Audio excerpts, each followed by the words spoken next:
एक बार की बात है, हंस नाम का एक गरीब लेकिन दयालु मोची था। हंस जूते बनाने में हर दिन कड़ी मेहनत करता था, लेकिन ऐसा नहीं लगता था कि उसके पास गुजारा करने के लिए पर्याप्त पैसा है। एक रात, जब हंस अपनी दुकान बंद कर रहा था, उसने देखा कि उसका चमड़ा खत्म हो गया है। वो इस चिंता में सो गया कि अगले दिन वो हर चमड़े के लिए भुगतान कैसे करेगा। अगली सुबह, जब हंस ने अपनी दुकान खोली, तो वह अपने कार्यक्षेत्र पर जूतों की एक सुंदर जोड़ी पाकर हैरान रह गया। उसने ये जूते नहीं बनाए थे, लेकिन वे इतने उत्तम थे कि वह जानता था कि वे एक भाग्य के लायक होंगे। हंस बहुत खुश था और उसने जूते बेचने और अपनी दुकान के लिए चमड़ा और अन्य सामान खरीदने के लिए पैसे का उपयोग करने का फैसला किया। उसने कुछ दिन इंतजार किया, इस उम्मीद में कि जूतों का मालिक आएगा और उन पर दावा करेगा, लेकिन कोई नहीं आया।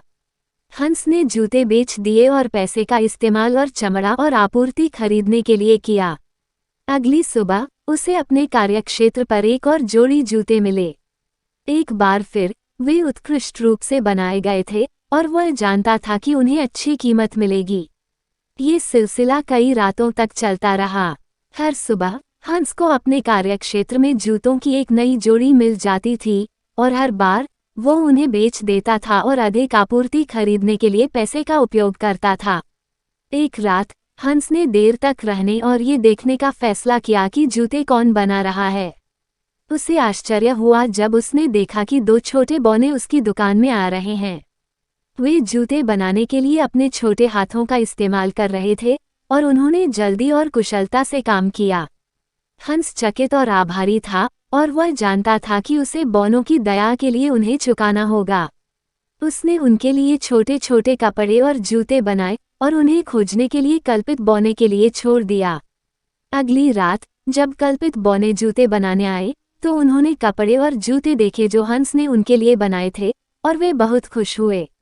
उन्होंने नृत्य किया और गाया, और उन्होंने हंस को जूतों की सबसे उत्तम जोड़ी बनाई जो उसने कभी देखी थी। उस दिन से बौने और हंस अच्छे दोस्त बन गए।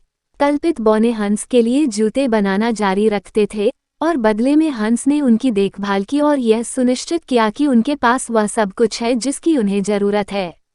कहानी का नैतिक ये है कि दया और कृतज्ञता अप्रत्याशित पुरस्कार ला सकती है, और यह कि दूसरों की मदद करने से अप्रत्याशित मित्रता और आशीर्वाद प्राप्त हो सकते हैं।